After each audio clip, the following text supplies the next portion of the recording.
Hey, you're watching Music Talk, and we're here with Hertz, and they have a brand new album, Exile. This one? So, what was different the second time you went to produce an album? Well, we've been on tour for a long time, and that was a big change, because the first album, we'd never been on tour, except in our previous band, so that sort of gave us a big sort of creative start for the second album, because every night we'd see the types of songs that we needed to write, and so that was the biggest influence really, touring, travelling, playing live, the ups and downs of being on the road for 3 years. Other bands as well, or people you met?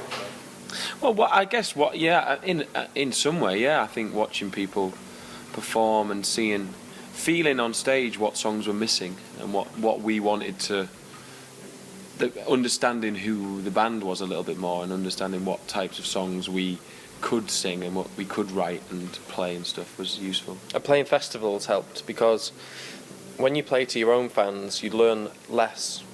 When you play to a festival of people that you need to impress, you see the gaps in your songs and you say, okay, we need this, we need this, we need this. Yeah. And the festivals we did on the Happiness tour really helped us, become a better band, I think.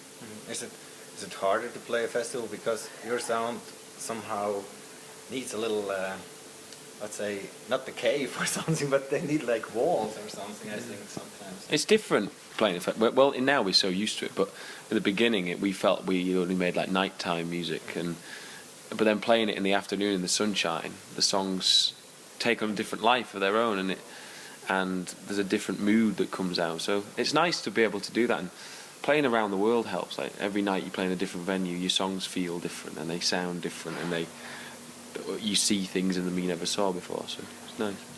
Was there a difference now with the second album with people making decisions for you, like for example label or management or whoever, that when you're a newcomer you have a little more freedom, and then Well, we've always we get supported quite well by the label, and they sort of allow us to do what we want, so most of the time all the creative decisions that you see us take, for better or worse, we've made those decisions, and I think that's the best way to be if you're an artist, to make sure you take control of what you're doing, because otherwise if you have too many cooks in the kitchen, you'll get...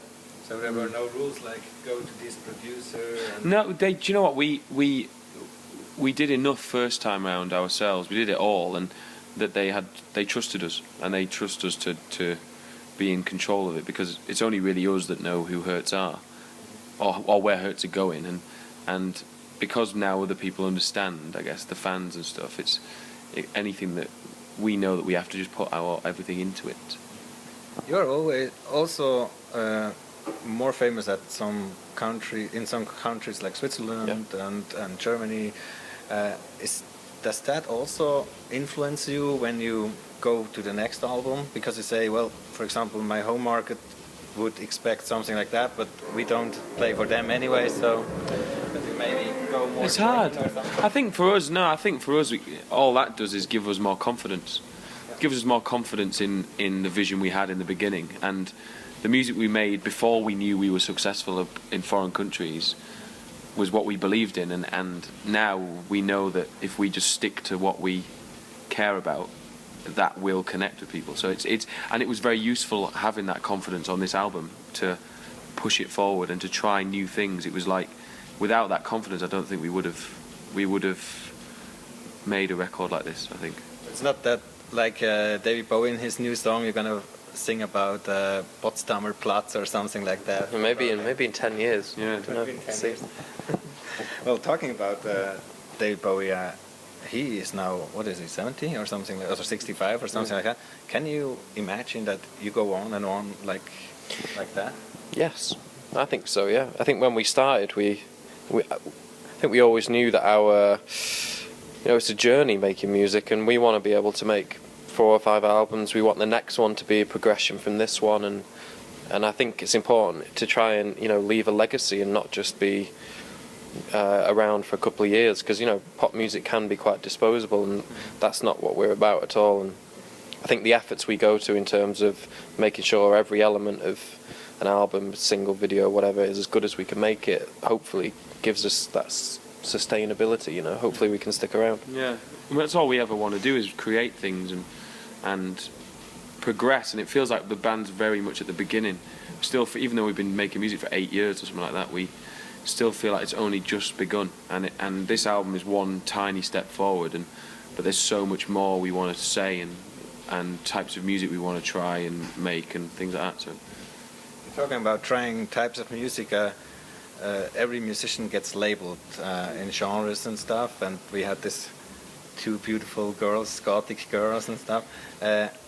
Is there like a main target group you have, or do you say no, we do our own thing and we are also ready to lose, for example, one side because we are not, for example, not Gothic enough or something? Good question then. I think we just, like Theo said earlier, we just make the music that we make, and you can't think about things like that too much because otherwise it'll, your music will be dictated. It's not right. So for us, we just make music that we like and we're confident in, and that's the best we can do, really. Yeah, we're very lucky that because we make pop music, it appeals to a broad range of people, and the concerts we have, it's very nice to see that you do have young people, and but you also have sort of older people and people that.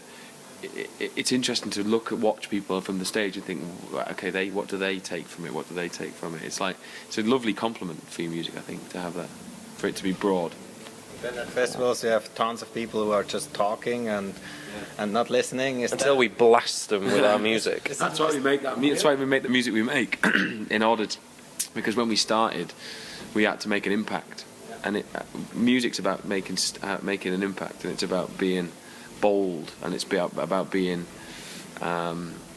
it's about intensity, and I think that's the music that we like, and we've always made music that's dramatic in order to make people stand up and take notice. Because like a car accident, everybody has to stare at it. Yeah, that's it. Whether they like it or not, they have to stare at it. Yeah.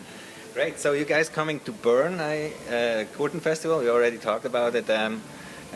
What do you expect from do you prepare to the festivals where you go? I mean, do you know anything about the festivals, or is this just you booking guys? Well, we've done St. Gallen twice. Yeah. First time in a tent in the hottest conditions I can ever remember, and then the second time was the most amazing day at St. Gallen main stage. It's one of the greatest gigs we ever did. So for us, our experience of festivals in Switzerland have been good so far. And the main thing about this one is that Smashing Pumpkins are playing, who are one of our favourite ever bands of all time. And try to interact with these guys? I don't know. I'm not going to bother.